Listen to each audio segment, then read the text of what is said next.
করেছেন। বন্ধু, আরেক আলামত হলো ইয়াজুজ মাজুজ আসবে।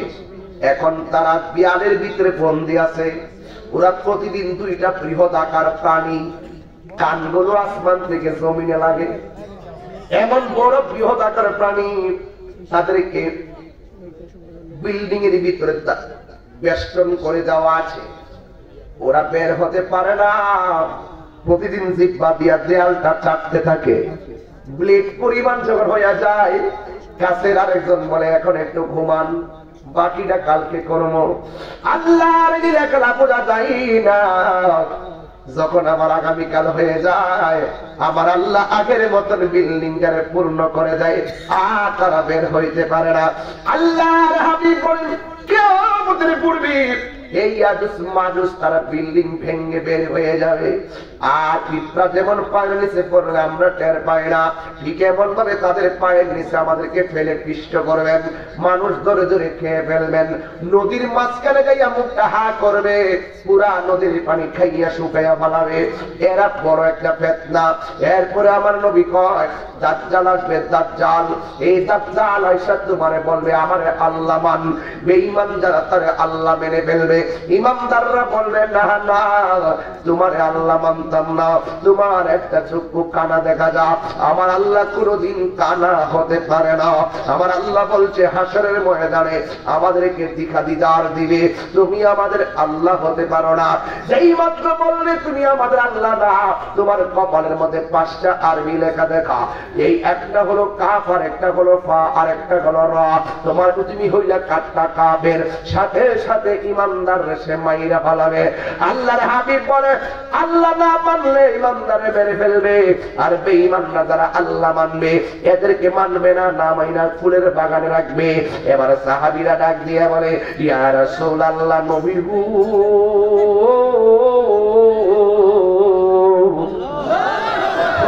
মায়ার নবী, দয়ার নবী, আপনি যে বললেন বেঈমানদেরকে সে মারবে না, ইমানদারদেরকে মারবে। ইয়া রাসূলুল্লাহ, নবী গো, আপনার যদি আল্লাহ না মানি আমাদেরকে সে কেটে ফেলবে, আমরা কি ব্যথা পাবো না?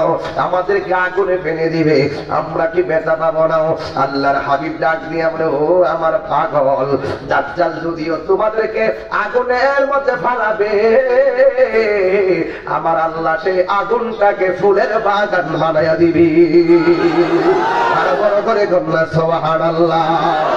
ও তুই ডুব দিলে রূপ দেখতে পাবি রে, ও তুই ডুব দিলে রূপ দেখতে পাবি রে, পাবে তোর খুদে মহাজন, পাবে তোর ডুবে দেখ ওরে পাগল মন। দিল যখন হবে খাটি বুঝতে পারবি উজান ভাটি, কোথায় কি রতন আছে সেই নদীর, আছে সেই নদীর গভীরে, আছে সেই নদীর গভীরে, আছে মানিকার রতন সেথাই, মানিকার রতন পীরের দিল দরিয়াই, ডুবে দেখ ওরে পাগল মন। জোরে জোরে কি আল্লাহু আকবার বলা যাবে না? আমার নবী বলে আমার আল্লাহ আগুন রে ফুলের বাগান বানিয়ে দিবি। আপনারা জবান খুলে কন আমার আল্লাহ আগুনকে ফুলের বাগান বানাইতে পারে কি পারে না? আমার নবী বলে ঈসা আলাইহিস সালাম আসবেন, ইমাম মাহদী আসবেন, দাজ্জালের পতন হবে। কিন্তু কিয়ামতের পূর্বে আরো কিছু আলামত আছে। এই জমিনের মধ্যে পাহাড় আছে না নাই? আরো জোরে কোন আছে না নাই? এখন বলবেন তাহিরি হুজুর, এই পাহাড় গুলো আল্লাহ কেন বানাইছে? কিন্তু পাহাড় গুলাই তো মানুষ বাড়ি বানাইতে পারে না, পাহাড়ের মাঝে মানুষ জমিনে ফসল করতে পারে না। এই পাহাড় গুলো আল্লাহ কেন বানাইছে? অনর্থকে বড় বড় পাহাড় কেন বানাইছে? আরে ভাই ও 7 বিলার বাবা, কেডা কইছে আমার আল্লাহ অনর্থক পাহাড় বানাইছে? না না, আল্লাহর কোরআন সাক্ষী দেয় ওয়াল জিবালা আওতাদা। আল্লাহ রাব্বুল আলামিন এই জমিনের মধ্যে যত পাহাড় বানাইছে, জমিন যেন নাচানাচি করতে না পারে, অশান্ত জমিনকে পাহাড় দিয়ে আমার আল্লাহ পেরেক বানাইয়া শান্ত করে রেখেছে। এই জন্য জমিনটা নড়াচড়া করে না। যেমন করে 7 বিলার টিনের ঘর বানতে গেলে টিনের নিচে কাট দেয়, আবার স্ক্রুপ দিয়া লাগাইয়া দেয়, বাতাসে যেন চিন্তারে উড়াইয়া নিতে না পারে। আমার আল্লাহ এমন ভাবে পাহাড় গুলো দিয়া জমিনটারে ব্রেক মারছে, এই জমিনটা যেন নড়াচড়া করতে না পারে।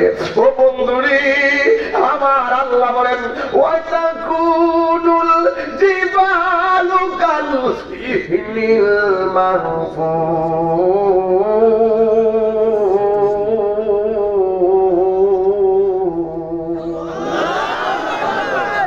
আল্লাহ রাব্বুল আলামিন বলেন কিয়ামতের পূর্বে এই পাহাড় গুলো তোলার মতো উড়ে যাবে, এরপরে আমি থাকবো জমিনের ভিতরে।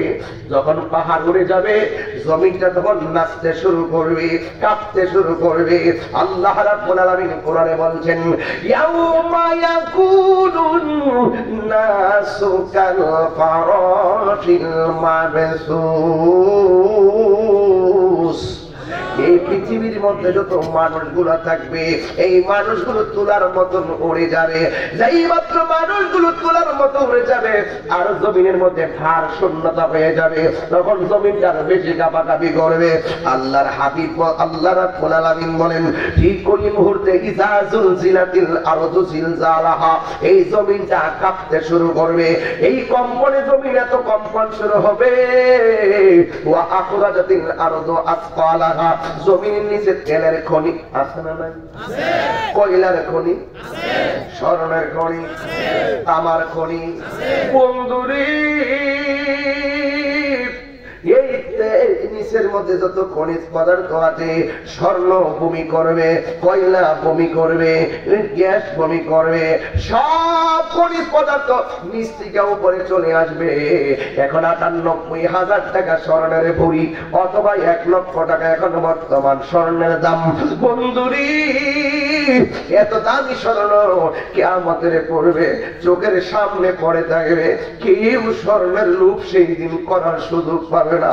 এমন একটা অবস্থা শুরু হবে, দোকানদার বাজার থেকে কাপড় কিনছে, কাপড়টা পাস করার সময় পাবে না, কাপড়টা ব্যাগে ঢুকাইছে, পকেট থেকে টাকা দেওয়ার সময় পাবে না। এ বন্ধু, ইযা যুলজিলাতিল আরদু জিলজালাহা, এই জমিনটা কাঁপতে শুরু করবে। শুধুমাত্র তাই নয়, ইযা সামাউ ফাতারাত, আকাশটা বিদীর্ণ হয়ে যাবে। কি বিদীর্ণ হয়ে যাবে? আকাশটা বিদীর্ণ হয়ে যাবে। তখন এই জমিনের মধ্যে, আকাশের মধ্যে যত নক্ষত্র ছিল সব খুলে খুলে পড়বে। আপনারা জবান খুললে এখন আসমান কি একটানা ৭টা? আল্লাযী খালাকা সাবআ সামাওয়াতিন তিবাকা, আল্লাহ রাব্বুল আলামিন বলেন আমি আল্লাহ হলাম তিনি যিনি আসমানটারে ৭টা স্তরে বানাইছে। একটা ওয়াজ আমি গবেষণায় নিয়ে আসলাম। প্রথম আসমানটার নাম হলো রকিয়া, এই আসমানটা দুধের চেয়ে অনেক সাদা। দ্বিতীয় আসমানের নাম হলো ফাইদুম, এটা আমার আল্লাহ লোহা দিয়া বানাইছে। তৃতীয় আসমানের নাম হলো মালাকুত, এটা আমার আল্লাহ তামা দিয়া বানাইছে। চতুর্থ আসমানের নাম হলো জাহিরা, এটা আমার আল্লাহ সাদা রূপা দিয়া বানাইছে। পঞ্চম আসমানটা হলো মুজাইনা, এটা আমার আল্লাহ লোহিত স্বর্ণ দিয়া বানাইছে। ষষ্ঠ আসমানের নাম হলো খলিসা, এটা আমার আল্লাহ আলোকিত মুক্তা দ্বারা বানাইছে। সপ্তম আসমানের নাম হলো লাবিয়া, এটা আমার আল্লাহ লাল ইয়াকুত দিয়া বানাইছে। ওই সপ্তম আকাশের ভিতরে এই মেহরাজের চাঁদে আমার নবী গেছে, ওখানে একটা মসজিদ আছে, ওই মসজিদের নাম হলো বাইতুল মামুর। জোরে জোরে কি সুবহানাল্লাহ বলা যাবে না?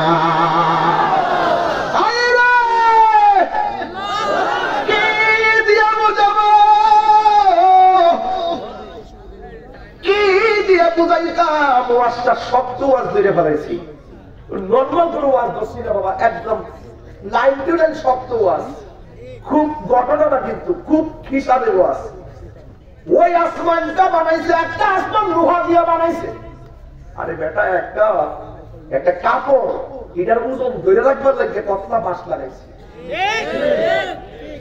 কথা বলা রে, ওই খুঁটিহীন নীলাকাশ ভুবন মাঝে তুমি কুদরতি সারাই রেখেছো।